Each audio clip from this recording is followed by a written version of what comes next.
Hello and welcome everyone to another episode of Heavenly Album Covers. My toe is almost 100% healed, even though I dropped a table on it last week. It's all better. I can walk many miles on it and it does not hurt anymore. I will insert a photograph of my healed toe at this point right here. We have a lot to cover, and let's start off with this thing. It's a box and it has professional podcast equipment bundle things in it, and my wife donated this.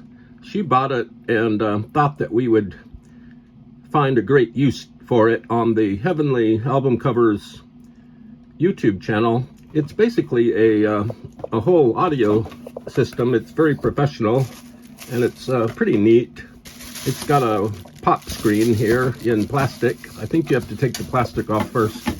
And it's got a sound card, a golden adorned microphone, and some other wires and things. I think there's a tripod in there. So we're going to examine the instructions and get this going. This means that we might have better sound, and I won't sound so sibilant as I talk. And we also might be able to hook up the turntable to this sound card somehow. It's got a lot of USB connection devices on it. We're going to look at this KERMIT SCHAFER, pardon my Blooper album, later.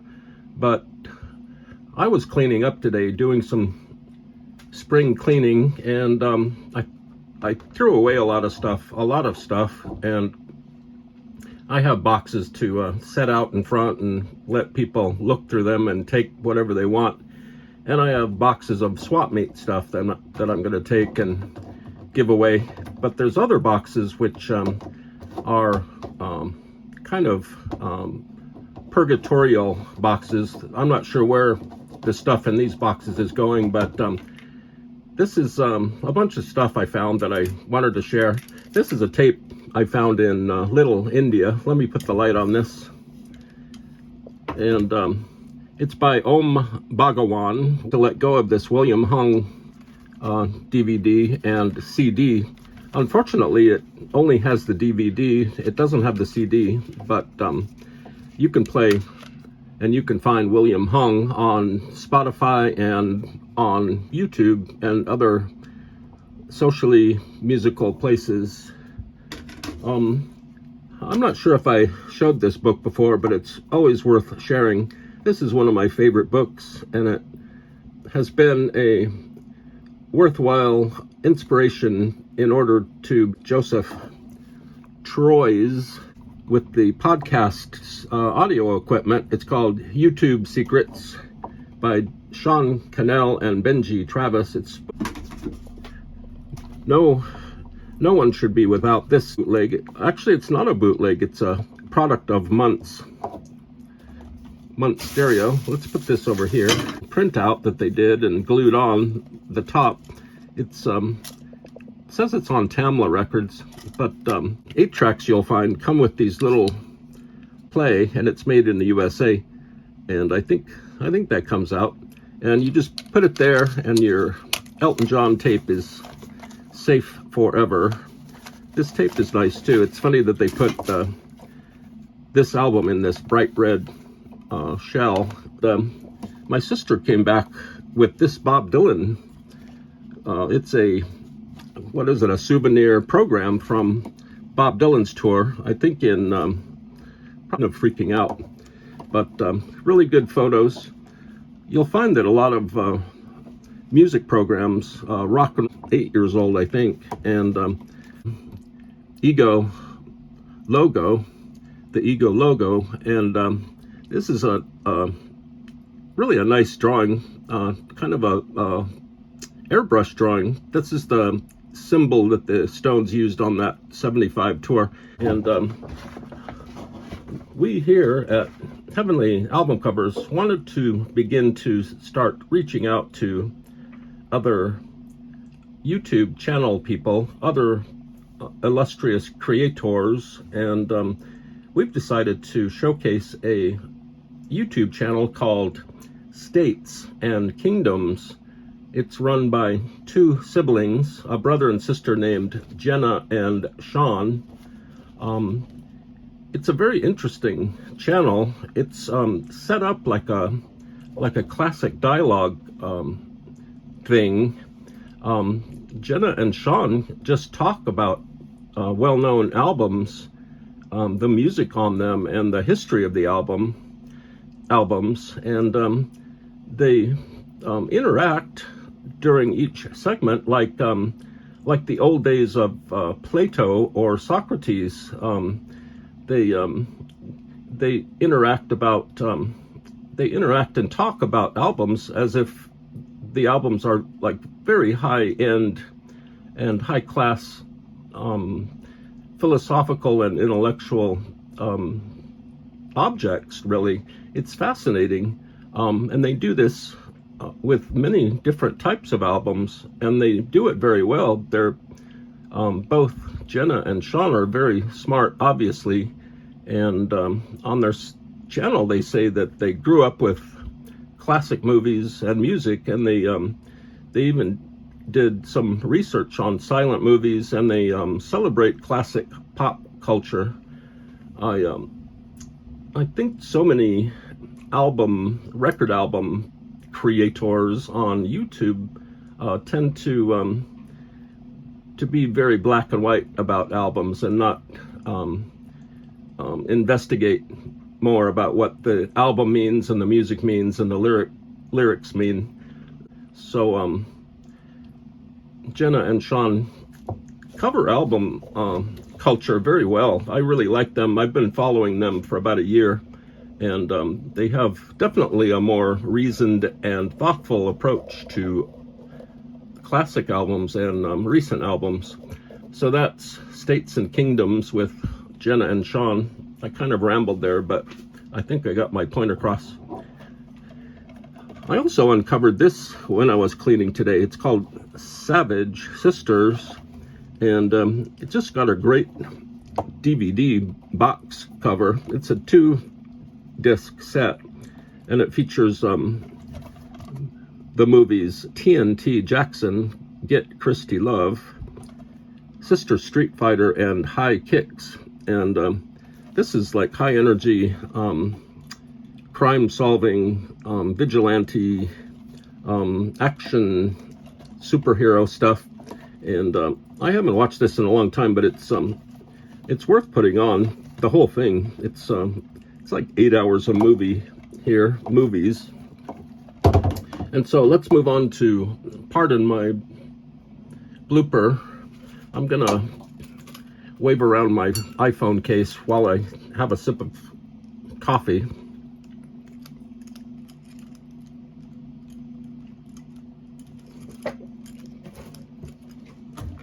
Got the Cheez-Its here. Have you noticed that a lot of companies are going with the pronoun trend that's really good and popular these days? From what I've heard, Cheez-Its will soon be called Cheese They Thems. They're getting rid of the it, and it's going to be Cheese They Them. So that'll be good. And here's Pardon My Blooper. Let me put the lights where they don't get in the way here. And we can go back to the notes. This album is called Pardon My Blooper! On the Air, and it's by Kermit Schlafer. Kermit Schlafer was born in 1914. He lived, I think, till 1978, quite a long time. He was a radio and TV producer in the 50s and 60s. He grew to like and collect bloopers, mistakes in radio and TV. And there's actually a full-length movie called Pardon My Blooper that was very successful when it was released. There was also a TV show called TV Bloopers and Practical Jokes, which was hosted by Dick Clark of Dick Clark's Rockin' New Year's Eve fame. And Dick Clark kind of took over the whole blooper thing and ran with it. And Kermit Schlafer kind of gotten in trouble periodically because he would often recreate and just make up bloopers and put them on albums and in TV shows. Kermit Schlafer released 7 albums of bloopers on Kapp Records, K-A-P-P, and K-Tel, and there were a bunch of blooper books. I mean, Kermit Schlafer was basically the Baron of bloopers. And let's look a little bit closer at this. Now I can move the lights back, and we'll just, instead of bringing the focus upwards, we'll bring the object closer to the camera.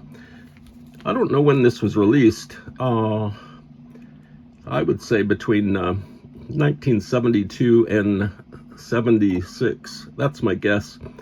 There's little halftone patterns here that you can see, which is nice, but only on these cartoon cameras here. And the lettering on here is really impressive. All the details are up here in one big bunch in black type. And this says that it's uncensored, but it's probably censored. The text that usually is on the edge of an album is on the front. I'm wondering if they misprinted this. It's possible. And this is the best of Pardon My Blooper. And there's the Bloopers overall logo here. This lettering here is really nice. It's kind of hand done in the circle. These TV production items, cartoon characters, are really great. The little TV camera is holding its lenses, its nose, and they're all kind of going through some sort of shock therapy here. The radio microphone is plugging its ears, and they both seem to be having a miserable time, really, because they've recorded people, broadcasters, making bloopers. And look at this writing. It's got that red with the white outline against yellow, which is really effective.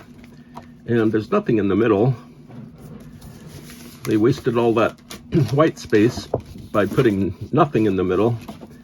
They could have put Kermit Schlafer's handprint there. That would have been nice in red and yellow. And here's Kermit Schlafer on the back. He's presented as a man about town, a jack of all trades, a Kermit of all trades. And here he is monitoring some secret covert recordings from his secret studio. He has a mixing board here. Looks fairly modern, but it still kind of looks like it was done in the 1960s, this layout. Here is Kermit Schlafer.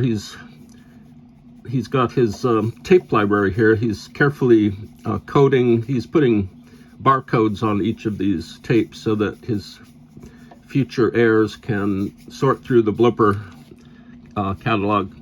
And here's Kermit Schlafer editing. We've really got to get closer. Here we go. And he's editing. He's in the editing basement. He's just heard some bloopers and he's got to edit the whole tape together. And here is Kermit Schlafer, or someone that looks like Kermit Schlafer, mastering these albums, making sure that they're perfect replications of bloopers. And here's a fun-loving photograph of Kermit Schlafer. He's just overwhelmed at the number of microphones that are surrounding him. And I guess at the time you could have joined the Blooper Snooper Club. You could have gotten a signed certificate of authenticity by Kermit Schlafer himself. And it looks like Kermit was based in Miami Beach, Florida. So there's some other quotes here. There's actually a quote from Alexander Pope: "To err is human, to forgive divine." And here are the little cartoon characters again, the microphone and the TV set, or the TV camera. So that's part of my blooper. And here's the little blooper label, record label. It's notable, but not too impressive. The other side is a little bit, the label wasn't stuck down correctly, so it's a little bit warped and crumpled up. And so that's everything.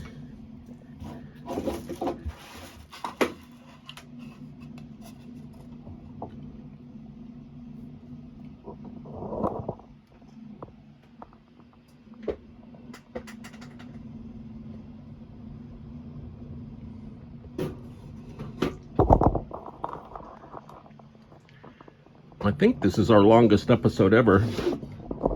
That's because I was all hyped up and eager to share things. I'm still using the Trump lip balm.